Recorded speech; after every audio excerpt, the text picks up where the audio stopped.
नमस्कार दोस्तों। जब आप कोई चीज़ मैनिफेस्ट कर रहे होते हो और जब वो चीज़ आपकी लाइफ में मैनिफेस्ट नहीं हो रही होती और काफ़ी टाइम आप अपना उस चीज़ पे दे चुके होते हो, तो ऐसे में ये सवाल हमेशा ज़रूर आता है कि इतना टाइम क्यों लग रहा है मैनिफेस्टेशन में, या मैनिफेस्टेशन में टाइम ही क्यों लगता है। और अगर आप कोई अपनी लाइफ की ऐसी सिचुएशन में हो जहाँ पर आप कुछ मैनिफेस्ट कर रहे हो लेकिन आपको टाइम लग रहा है उसे मैनिफेस्ट करने में, तो आज की ये वीडियो आपके लिए है। आज की इस वीडियो में मैं आपको बताऊंगा कि क्यों इतना टाइम लगता है और कैसे हम उस टाइम को कम कर सकते हैं। अब्राहम कहती है, जब भी आप कुछ सोचते हो और कंटिन्यूसली उस चीज़ को सोचते रहते हो तो वो चीज़ आपकी लाइफ में मैनिफेस्ट होती है, चाहे वो चीज़ आप अपनी लाइफ में चाहो या ना चाहो। अगर आप सोच रहे हो और कंटिन्यूसली सोच रहे हो तो वो चीज़ आपकी लाइफ में मैनिफेस्ट होने वाली है। लेकिन आपकी डिज़ायर और उसके मैनिफेस्टेशन होने के बीच में एक जो वक्त होता है, अब्राहम उसको बफर ऑफ टाइम कहते हैं। यानी बफर ऑफ टाइम का मतलब होता है कि वो टाइम में आप अपने तरीके से डिसाइड कर सको कि हाँ, एक्चुअल में आप इस चीज़ को चाह रहे हो या नहीं चाह रहे हो, या यही चीज़ आप एग्जैक्टली अपनी लाइफ में चाहते हो या नहीं चाहते हो। क्योंकि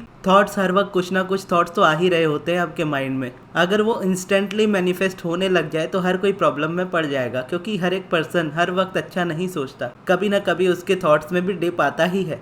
इसीलिए अब्राहम कहती है कि जो बफर ऑफ टाइम होता है उस टाइम को हम यूटिलाइज करते हैं कि उस बीच हम अपने डिज़ायर को लेकर के और ज़्यादा क्लियर हो सके, या अगर हम कुछ ऐसा सोच रहे हैं, अनवांटेड सोच रहे हैं जो हम अपनी लाइफ में नहीं चाहते हैं, तो वो मैनिफेस्ट हो उससे पहले हम उसको चेंज कर सके और एक न्यू मैनिफेस्टेशन जो हम एक्चुअल में चाह रहे हैं अपनी लाइफ में उसको क्रिएट कर सके टाइम के साथ। और एक बफर ऑफ टाइम के बीच में बोलोगे तो मैनिफेस्टेशन होने का एक टाइम होता ही है। जैसे अगर आप एक शहर से दूसरे शहर घूमने जा रहे हो और आप बाई रोड जा रहे हो, अगर रोड में आपको 7 से 8 घंटे लगते हैं और उतने घंटे का अगर वो रास्ता ही है तो आप उसे बहुत जल्दी कवर नहीं कर सकते, उतने ही टाइम में अप्रॉक्स आप उसे कवर कर पाओगे। 7 से 8 घंटे वाले रास्ते को आप 1 घंटे या आधे घंटे में नहीं कवर कर सकते। अगर आप करने की कोशिश करोगे तो डेफिनेटली उस जगह पर आप बहुत बड़ी रेजिस्टेंस को अट्रैक्ट करोगे। लेकिन जस्ट आप उस डायरेक्शन में अगर एक नॉर्मल स्पीड में जितने में होना चाहिए उतने में मूव करते रहोगे तो 8 से 9 घंटे में जो टाइम उसमें लगना है उसमें आप पहुंच जाओगे। उस टाइम से बहुत ज़्यादा कम टाइम नहीं लगेगा, उस टाइम से बहुत ज़्यादा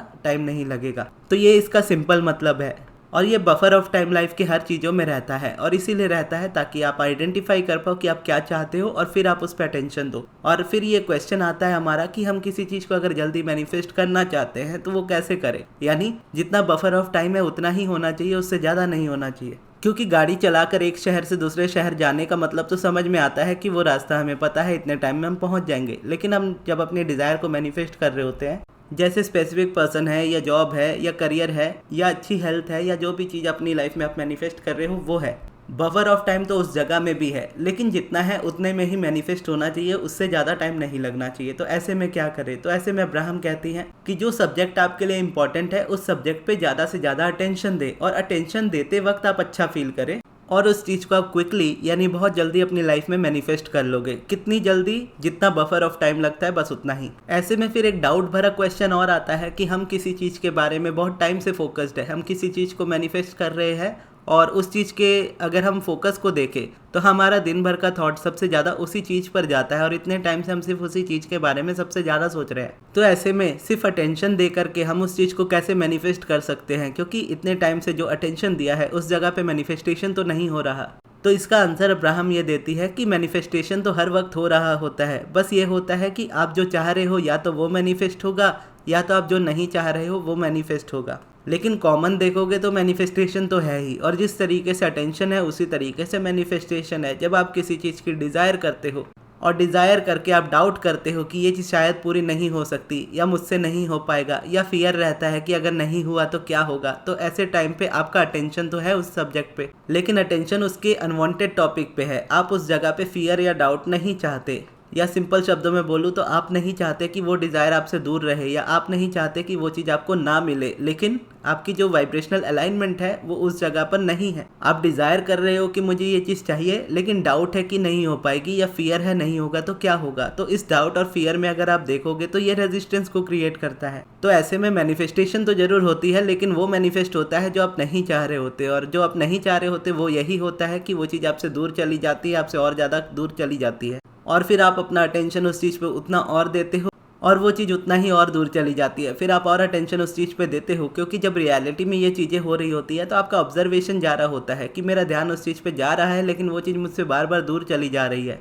तो ऐसे में वो चीज़ और दूर चली जाती है, क्योंकि अब्राहम जैसा कहते हैं कि आपका अटेंशन चीज़ों को ग्रो कर देता है। आप एक थॉट पे फोकस करो, कंटिन्यूसली फोकस करो, वो थॉट पहले ग्रो होगा, उस थॉट से आपकी फीलिंग ग्रो होगी, फीलिंग से मैनिफेस्टेशन ग्रो होगी। और हमारा जो रिपीटेशन हो रहा होता है, कई बार इन्हीं चीज़ों में हो रहा होता है जो हम नहीं चाह रहे होते। तो ऐसे में क्या होता है, हमारा ध्यान उन बातों पे जा रहा होता है जो हम नहीं चाहते हैं, और उसकी वजह से हमारे थॉट्स और फीलिंग्स और ख़राब हो रहे होते हैं और वो चीज़ हमसे और दूर चली जा रही होती है। वहीं दूसरी तरफ अगर आप चाहते हो कि वो चीज़ आपकी लाइफ में मैनिफेस्ट हो, तो इन फीलिंग्स से आपको छुटकारा पाना पड़ेगा जो फियर, डाउट्स या किसी भी तरह की जो नेगेटिव फीलिंग आपको देते हैं।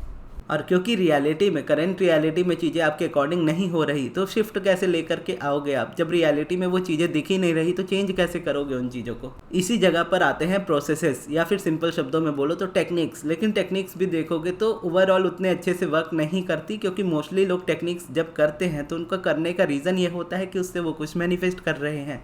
और जितना हम मैनिफेस्टेशन के पर्पस से किसी टेक्निक को करते हैं, उतना ही वो टेक्निक हमसे और ज़्यादा चीज़ों को दूर कर देती है। क्योंकि जब हम उसको कर रहे होते हैं, रियलिटी में चेंजेस नहीं दिख रहे होते हैं, हमें लगने लगता है ये टेक्निक हमसे काम नहीं कर रही, या हमने कुछ गलत किया, या हमसे नहीं हो पा रहा, तो हम दूसरी टेक्निक करते हैं, दूसरे में भी सेम होता है, तीसरे में भी सेम होता है। तो ऐसे क्या होता है, टेक्निक शिफ्ट होती रहती है। एट द एंड ये बिलीव करने लगते हैं कि लॉ ऑफ अट्रैक्शन हमारे लिए वर्क नहीं कर रहा। लेकिन लॉ ऑफ अट्रैक्शन तो हमेशा वर्क कर रहा होता है, या तो आपके फेवर में या तो आपके अपोजिट में। यानी या तो आप जो चाह रहे हो वो मैनिफेस्ट होगा, या तो आप जो नहीं चाह रहे हो वो मैनिफेस्ट होगा, लेकिन मैनिफेस्ट तो जरूर होगा। तो ऐसे में हमें क्या करना चाहिए? ऐसे में हमें ऐसे प्रोसेसेस का चूज़ करना चाहिए जो हमारे इमोशंस को रिलीज़ कर पाए। जो फियर, जो डाउट, जो नेगेटिविटी हम अपने अंदर लेकर के चल रहे होते हैं अपनी डिज़ायर को लेकर के, उसका हटना ज़रूरी है। जब वो हटने लगेंगे तो हम किसी चीज़ पे अटेंशन देंगे, किसी चीज़ पे फोकस देंगे, तो हम अच्छा फील करेंगे। या इंडिकेशन के तौर पे देखो तो यही सबसे बड़ी इंडिकेशन है। अगर आप अपने डिज़ायर के बारे में अभी सोचो, अभी इस वक्त जब मैं ये चीज़ बोल रहा हूँ, आप अभी अपनी डिज़ायर के बारे में सोचो, जो चीज़ आप मैनिफेस्ट करना चाह रहे हो, और उसको सोचते ही आपके मन में क्या ख्याल आता है कि ये चीज़ बहुत मुश्किल है, या डाउट आता है, फियर आता है, किस तरह की रेजिस्टेंस आती है, किस तरह की फीलिंग आती है, वही आपको इंडिकेट कर देगी कि आप मैनिफेस्ट कर रहे हो अपने अकॉर्डिंग या अपने अपोजिट। और सिंपल शब्दों में इसे समझना हो तो इतना समझ लो कि आप फीलिंग क्या कर रहे हो, रेजिस्टेंस वाली या अलाइनमेंट वाली। या ये मत देखो फियर है, डाउट है, हैप्पीनेस है, क्या है। बस इतना देखो कि क्या फीलिंग अच्छी है या क्या फीलिंग बुरी है। अगर आप अपने डिज़ायर के बारे में सोचते ही बुरा फील कर रहे हो, तो आपका फोकस ऐसा है कि आप अटेंशन तो दे रहे हो लेकिन उसके ना होने पर, और वही आपकी लाइफ में फिर मैनिफेस्ट होगा। और अगर आप अपने डिज़ायर को सोच रहे हो, सोच करके आपको अच्छा फील हो रहा है किसी भी तरीके से, तो आप डेफिनेटली समझ लो कि आप अलाइनमेंट वाले फेज पे हो। आपको उसी में रहना है, जितना बफर ऑफ टाइम रहता है उतने टाइम में वो मैनिफेस्ट हो जाएगा। और ऐसा नहीं है कि कभी आप अच्छा फील कर रहे हो, कभी आप बुरा फील कर रहे हो, तब आप सोच रहे हो कि मैनिफेस्ट होना चाहिए। ऐसे में आपका कॉन्स्टेंट मूड किस तरह पे जा रहा है, वो चीज़ ध्यान देनी बहुत ज़रूरी होती है। ऐसे में हमें यह देखना है, जैसा अब्राहम कहती कि अटेंशन दो, अटेंशन देते हुए अच्छा फील करो। कोई चीज़ आप अपनी लाइफ में जल्दी मैनिफेस्ट करना चाहते हो तो उस पर और ज़्यादा अटेंशन दो और ज़्यादा अच्छा फील करो। जितने डाउट्स हैं टाइम के साथ साथ उसको क्लियर करते जाओ। वो जितनी जल्दी क्लियर होंगे, जितना आप अलाइनमेंट फील करोगे, जितना आप अच्छा फील करोगे, उतनी ही क्विकली वो चीज़ आपकी लाइफ में मैनिफेस्ट होगी। अब क्विकली का मतलब ये नहीं है कि इंस्टेंटली आपकी लाइफ में इमीडिएटली टपक जाएगी। जस्ट जितना बफर ऑफ टाइम उसको लगता है उतना ही लगेगा, उससे ज़्यादा नहीं लगेगा। और इसके लिए मैं बोलता हूँ स्टार्टिंग से हमें प्रैक्टिस करनी चाहिए। लॉ ऑफ अट्रैक्शन की जब हम प्रैक्टिस करते हैं, जैसे मेडिटेशन है या पॉजिटिव एस्पेक्ट्स है, यह हमारे माइंडसेट को पूरी तरह से चेंज करता है। यहाँ पे हम मैनिफेस्टेशन की बात नहीं कर रहे होते, हम ओवरऑल अलाइनमेंट की बात कर रहे होते हैं। तो जैसा अब्राहम कहती है कि अटेंशन दो, अच्छा फील करो, कंटिन्यूसली आप मैनिफेस्ट कर लोगे। तो ये प्रैक्टिस वो चीज़ में आपको नेचुरल कर देती है। इसके लिए मैं हमेशा कहता हूँ, हर वीडियो में कहता हूँ कि मेडिटेशन करो, पॉजिटिव एस्पेक्ट लिखो, आपकी पूरी लाइफ चेंज हो जाएगी। और अगर आपको मेडिटेशन करना नहीं आता या पॉजिटिव एस्पेक्ट लिखना नहीं आता, या आप कोशिश करने के बाद भी नहीं कर पाते, तो मेरी क्लासेस आप ज्वाइन कर सकते हो जो मई से स्टार्ट हो रही है, 6 मई से। वो क्लासेस 21 डेज़ की होगी। उन 21 डेज़ में मैं आपको मेडिटेशन, पॉजिटिव एस्पेक्ट्स और पिवटिंग मेथड सिखाऊंगा, जो मैं मेरी लाइफ में फॉलो करता हूँ, और इन्हीं तीनों चीज़ों से मैं अपनी लाइफ में सारी चीज़ों को मैनिफेस्ट करता हूँ। ये अगर आप एक बार सीख जाते हो तो आपको दुनिया में किसी भी चीज़ की ज़रूरत नहीं होती। एक्चुअल में अगर देखो तो जितना ही आप इसको प्रैक्टिस करते जाते हो, उतना आप इसमें बेटर होते जाते हो, उतना आप मैनिफेस्ट करते हो। और खुद भी मैं अपनी लाइफ में यही चीज़ें फॉलो करता हूँ। अभी मैं थोड़ी ज़्यादा चीज़ें फॉलो कर रहा हूँ, क्योंकि मैं अपनी इम्पल्स को फॉलो करता हूँ। मेडिटेशन मुझे वो इम्पल्स देता है, वो गाइडेंस देता है कि मुझे कब क्या चीज़ मेरी लाइफ में ऐड करनी है, कब क्या चीज़ मेरी लाइफ में हटानी है। लेकिन यह है कि मेडिटेशन और पॉजिटिव एस्पेक्ट रहता ही है हमेशा। तो अगर आप मेरे मई महीने वाली बैच ज्वाइन करना चाहते हो तो आप मेरी क्लासेस में आ सकते हो। उसके लिए आप मेरे मैनेजर अमृत को कांटेक्ट कीजिएगा उनके व्हाट्सएप नंबर पे। उनका व्हाट्सएप नंबर मैं आपको कमेंट बॉक्स में दे दूंगा। लेकिन क्लासेस ज्वाइन करने से पहले अनाउंसमेंट वाली वीडियो जरूर देख लीजिएगा, जिसमें मैंने क्लासेस के बारे में डिटेल में बताया है कि क्लासेस में क्या होने वाला है। वो भी मैं आपको कमेंट बॉक्स में दे दूंगा।